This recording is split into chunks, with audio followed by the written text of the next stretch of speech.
Morning friends, welcome to short and smart learning. आज की dictation 80 शब्द प्रति मिनट की गति से आपके एसएससी स्टेनोग्राफर 2023 में आई हुई यह डिक्टेशन आपके अन्य एग्ज़ाम जैसे कि अभी आपका केबीएस का एग्ज़ाम आने वाला है उसके लिए भी अति महत्वपूर्ण है।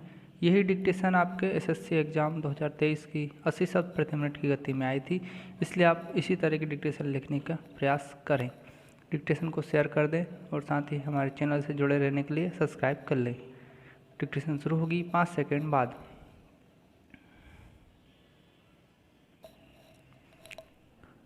स्टार्ट।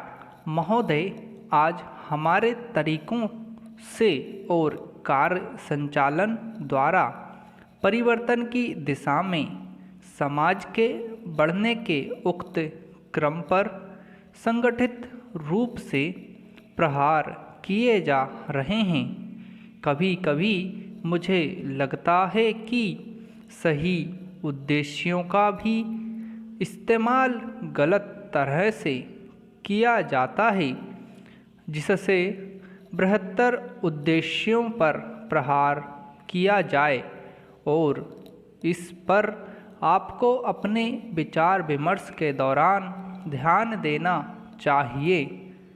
काम की बेहतर व्यवस्था का बड़ा महत्व है। इसके लिए अधिक उपयुक्त वेतन आवश्यक होता है। साथ ही काम का स्थान, कमरे आदि भी साफ सुथरे होने चाहिए। लेकिन जो लोग साथ साथ काम करते हैं, श्रमिक, प्रबंधक तथा किसी परियोजना में या कारखाने में काम करने वाले अन्य लोग, उनमें अच्छे संबंध होना आवश्यक है तथा यह शायद अन्य सभी बातों से ज़्यादा महत्वपूर्ण है।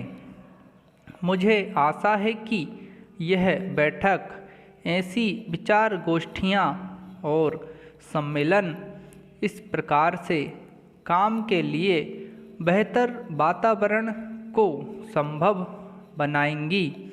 सरकार को काफ़ी कुछ करना है और वह करेगी भी। हालांकि आज हमारे यहाँ की स्थिति में ऐसा करना हमेशा ही सरल नहीं होता। यह कहना सरल है कि हम ऐसा करेंगे। नीति संबंधी निर्णय भी सरलता से लिया जा सकता है, लेकिन किसी निर्णय को समुचित ढंग से लागू कर पाना बहुत कठिन होता है। मैं यह बहाने की खोज के लिए नहीं कह रही हूँ, क्योंकि कठिनाइयाँ हों तो उन पर विजय पानी ही होती है, और हम ऐसा करने के लिए कृत संकल्प हैं।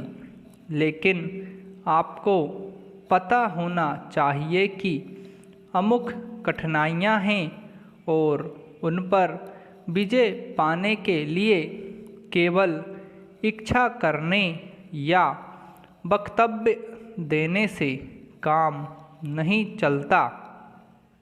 इसके लिए स्थिति को समझना और दृढ़ निश्चय के साथ आगे बढ़ना होता है। चाहे रुकावटें कितनी ही बड़ी क्यों ना हों, कठिनाइयाँ कैसी भी क्यों ना हों, सरकार का यही संकल्प है। सार्वजनिक क्षेत्र को बहुत महत्वपूर्ण योगदान करना है। उसे यह काम अपनी उपलब्धियों द्वारा ही नहीं, बल्कि श्रमिकों की भागीदारी की भावना को अनुभव करते हुए करना है। मैं जानती हूँ कि आज यह भावना सभी श्रमिकों में नहीं है। मुझे यह भी पता है कि इसके लिए हमेशा उन्हें ही दोषी नहीं ठहराया जा सकता। हमने प्रयास ही नहीं किया है कि उन्हें ऐसा अनुभव होता रहे। मैं जानती हूँ कि प्रायः जो मजदूर किसी बांध के निर्माण में लगे हैं उन्हें पता ही नहीं होता कि बांध होता क्या है। महोदय, हमने ऐसा प्रयास ही नहीं किया कि किसी परियोजना को एक ऐसा संयुक्त उद्यम माना जाए जिसमें उसके निर्माता श्रमिकों, वहाँ रहने वाले अन्य मजदूरों, वैज्ञानिकों, प्रबंधकों तथा अन्य संबद्ध लोगों को भागीदारी का अनुभव हो। हमने समस्याओं को पुराने कोण से ही देखा है और लोगों को अलग अलग खानों में बांट दिया। इसलिए ये झूठे विभाजन समाप्त होने चाहिए। हमारे समाज में ऐसे अनेक विभाजन हैं, शायद वे सभी समाजों में होते हैं, लेकिन हमारे यहाँ वे सामान्य से कुछ ज़्यादा ही हैं। ये धर्म के आधार पर, जातियों के आधार पर, भाषा के आधार पर, क्षेत्र के आधार पर पाए जाते हैं। एक व्यक्ति, एक वर्ग को दूसरों से अलग करने वाली अनेक तरह की दीवारें हैं और इन सब विभाजनों से हमारा राष्ट्र कमज़ोर हुआ है। स्वतंत्रता आंदोलन के दौरान इन विभाजनों का इस्तेमाल हमारी एकता को तोड़ने के लिए किया जाता था।